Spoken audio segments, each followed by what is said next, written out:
It's easy to see that life really owes us nothing. In fact, we owe life everything. And with this fact, we naturally seek to give back. It's easy to operate from humility because we never see or perceive anything as existing separately. Inherently, there is that profound sense of oneness and connectedness with all of creation, our existence, life. We perceive essence and don't view the world in terms of based on just what's on the surface or its appearance.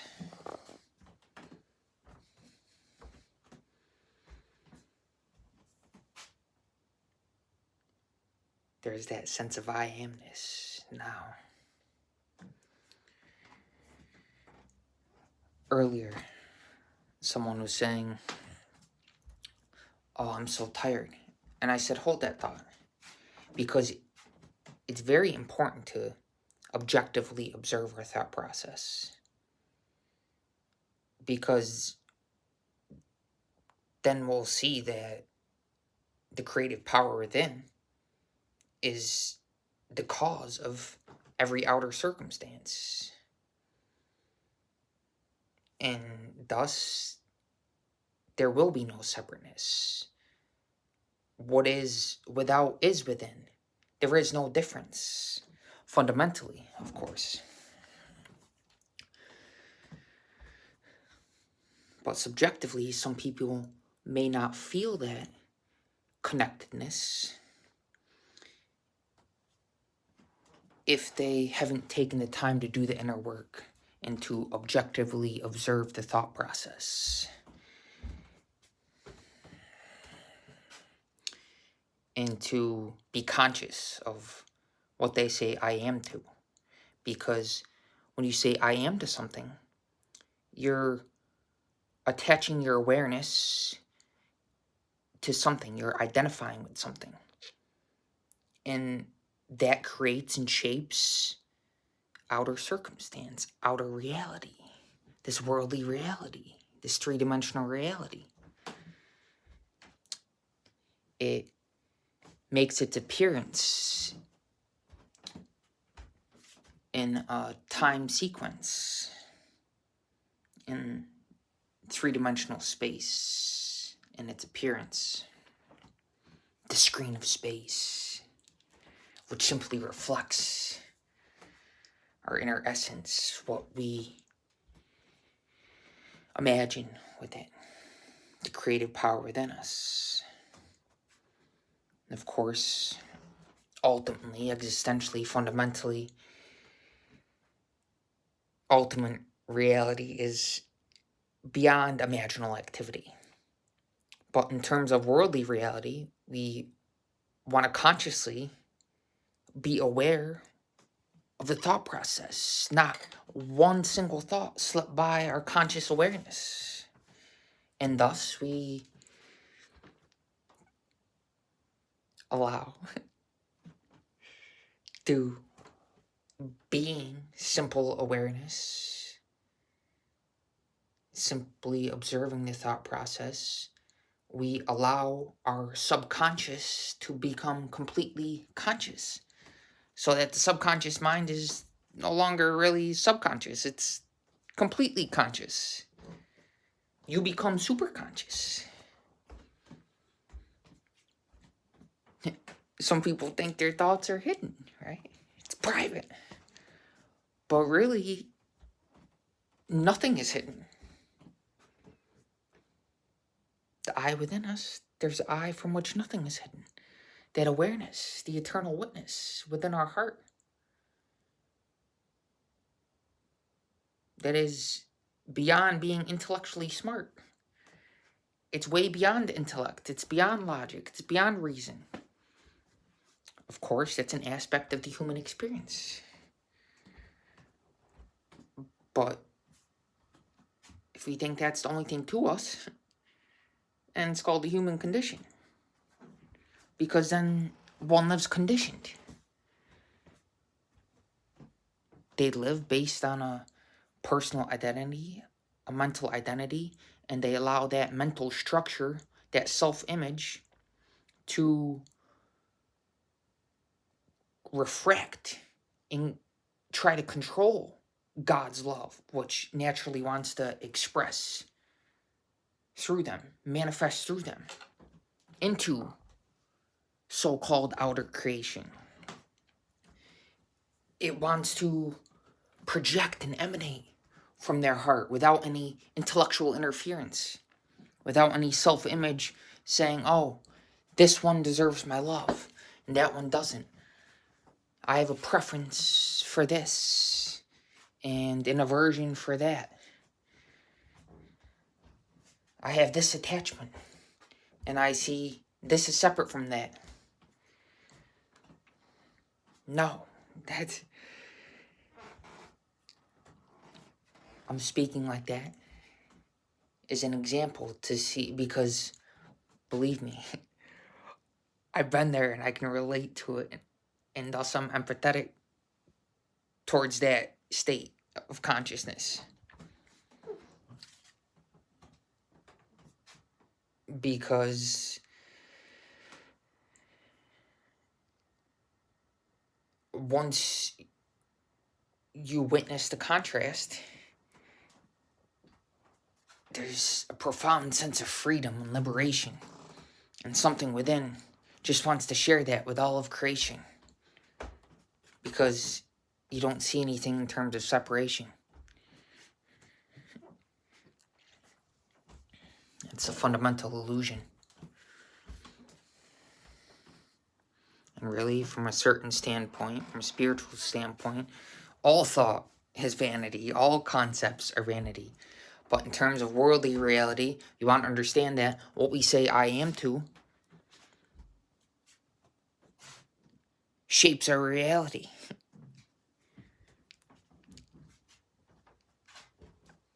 That's God's name. Throughout all of history, I am. It says that right biblically.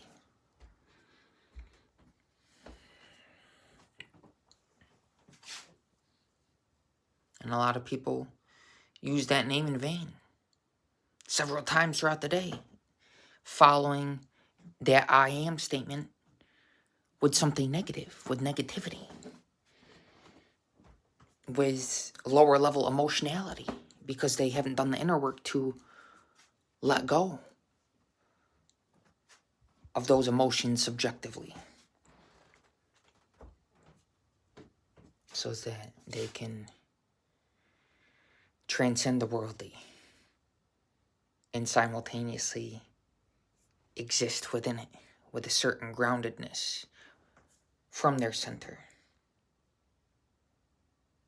beyond appearance, yet appearing in the world, in the grand show, in this grand play, this act that in fact we're all playing our part in. But there's only one that is the source and back of all the roles and back of all the parts. And you can be aware of everything, even as I'm talking to you. My attention is not diverted. It's not split. It's undivided, but simultaneously I'm aware of the phone ringing in the background. I don't know if you can hear that. A car just pulled in the driveway, but still I'm not allowing that to break the flow, to interrupt the thought process. We can call this flow breakers if you allow something to distract you or have your attention pulled outwardly instead of being rooted in that center, grounded subjectively, where there is never any involuntary reaction. There's always conscious response, and our ability to consciously respond is limitless. When we understand this, there's a profound sense of freedom, Because nothing can make you feel a certain way. Nothing has the power to affect your state within, wherever you are. You can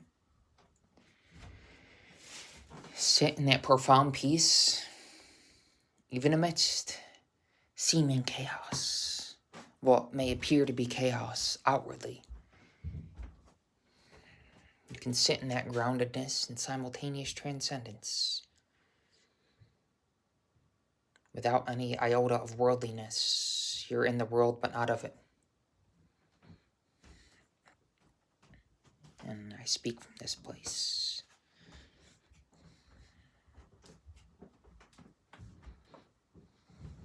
I amness.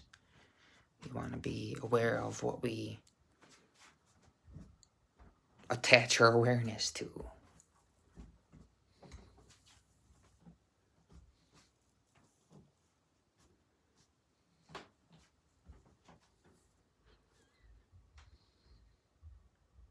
Because ultimately we are that pure awareness. I am. It's conceptless.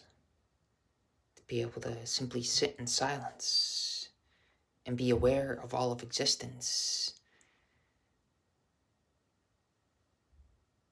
All inclusiveness. With absolute non-resistance. Whatever is happening around, even if it's, again, seeming chaos. Because there's absolute contentment in every single circumstance. Resolute bliss. Because we're blessed with the abundance of existence and being free of all attachments, because there is no attachment to existence itself. There's no aversion to it.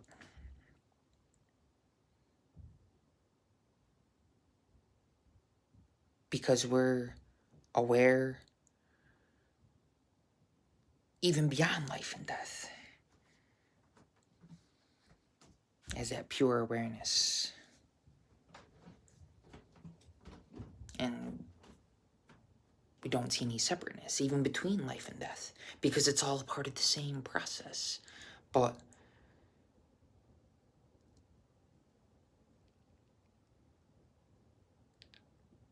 we don't want to see in terms of duality.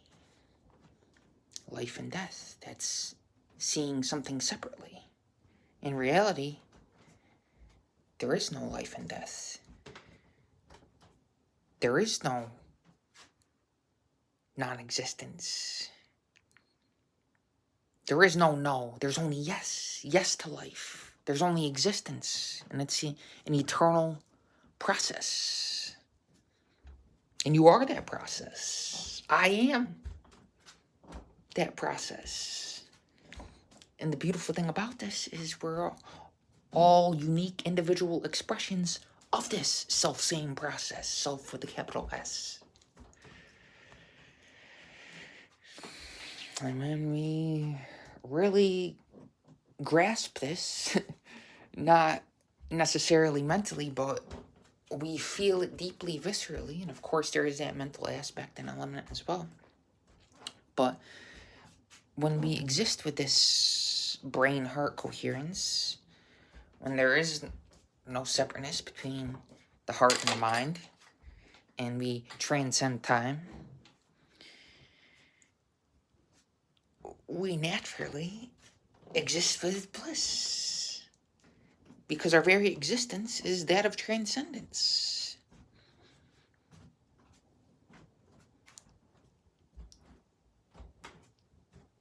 Every activity, every circumstance, there's equal pleasure. Especially when there's fellowship. Sharing this presence and energy with others.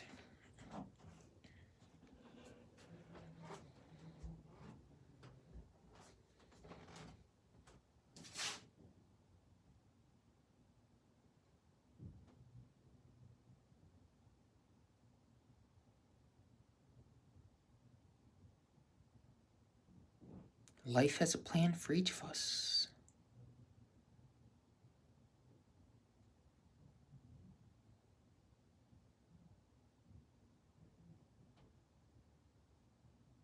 We're all here for a simultaneous, unique purpose, but fundamentally, essentially, spiritually, the same purpose. Both of those elements are wonderful aspects of the human experience, this phenomenal vibratory creation in this ocean of motion, seeming motion, which underlies that motion. What is the basis of all activity? Silence. We can say it's like gravity holding all this together with a profound abundance and peace that surpasseth all understanding. I'm making up words now. They're simply sound, vibration, right? Vibration is the language of God. We want to elevate our vibration consciously. Be a higher frequency by realizing the creative power within us, the divine energy, which we witness through being disciplined with spiritual practice, whatever that is, through determination. Perhaps it's semen retention, meditation, fasting. I'm all in. There's no questions. Lord, no ifs, ands, or buts, no matter what. I'm devoted to you all the way through in everything that I do. Guide me, lead me, protect me, and direct me every step along the journey. Your unseen hand works through me, to and through me, and shapes reality all around me by your unseen, formless, timeless power within me, within all of humanity. And thus, I identify with all of humanity and never view things separately. Right? This is the kind of self-talk when we say I am. We want to speak in terms of positivity. We never want to use that statement and follow it with negativity. And when I say I am, I'm not talking about just me, personal identity. Again, contextually, speaking, using technology to communicate what I've realized subjectively to all of humanity. And thus, as it says right on the page, when you search practice being, that's ultimately the spiritual practice, being.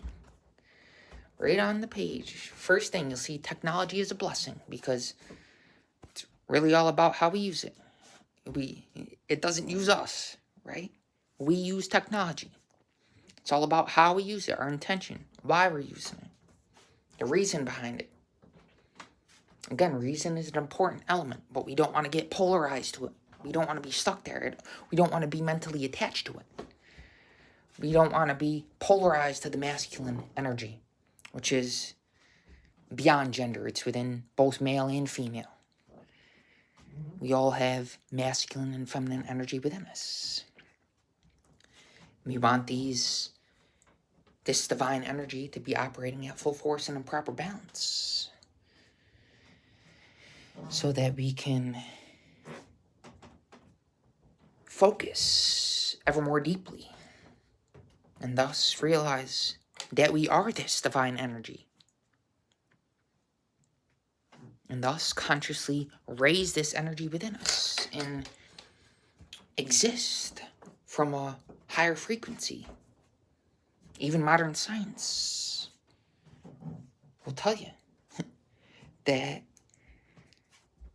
there's a transcendent frequency beyond time and space, beyond the world of appearance, beyond the five senses, beyond three-dimensional reality.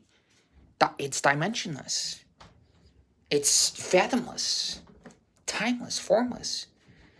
And again, these are all concepts.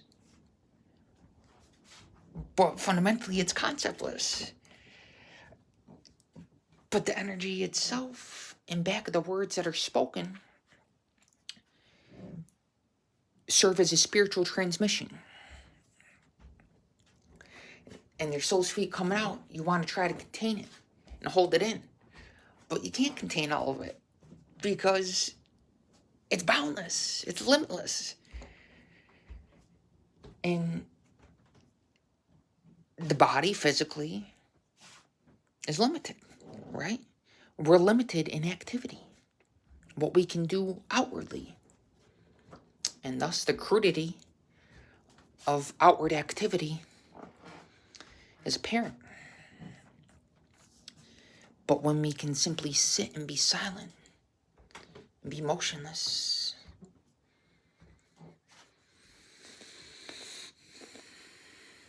we realize the source of our existence,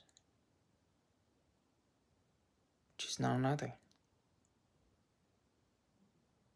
than the profound presence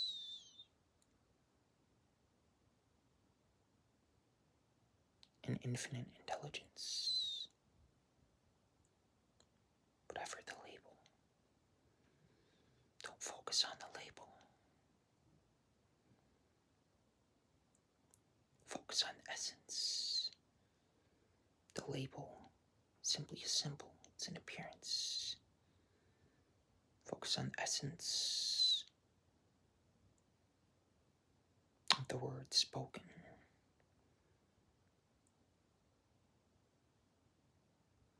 The place from which they arise, from which the Christ is risen. It's beyond a religion. Christ is not a religion. It's a spiritual process. It's an energy that needs to rise within us. We want this spiritual energy to be an upward flow. Constantly an upward flow. And their presence builds up within us. And thus we become a powerful spiritual conduit for this energy to channel through us so that we can serve and be of benefit to the world all around us. And yes, I speak with a very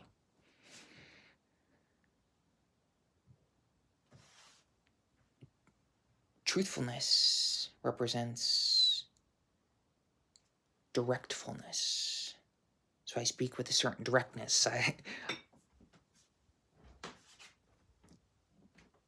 And try to convey in the most simple language in a way that everybody can understand this. So that we can understand it mentally. So that we can ultimately transcend a mental identity. Because the mind is a bridge to bridge the gap between the perceived gap. There's in reality no gap, but the seeming gap between the world of appearance and our subjective essence. So that when this seeming gap is bridged, one no longer senses any separateness.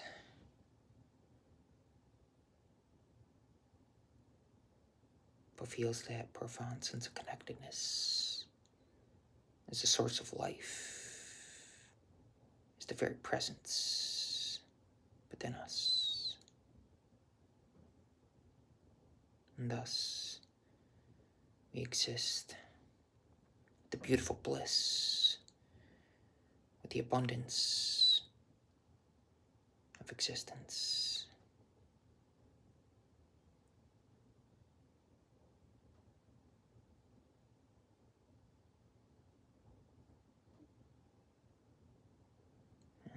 We're so grateful. There's beautiful thankfulness.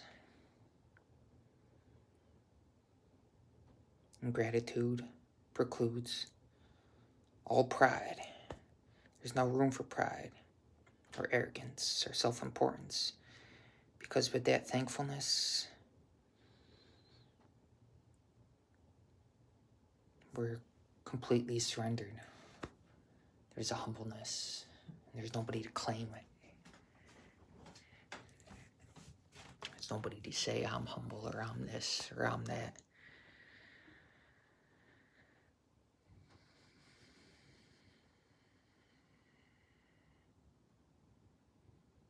Because we're the simple awareness, the silence between the thoughts. And thus, Jesus is manifest. Now.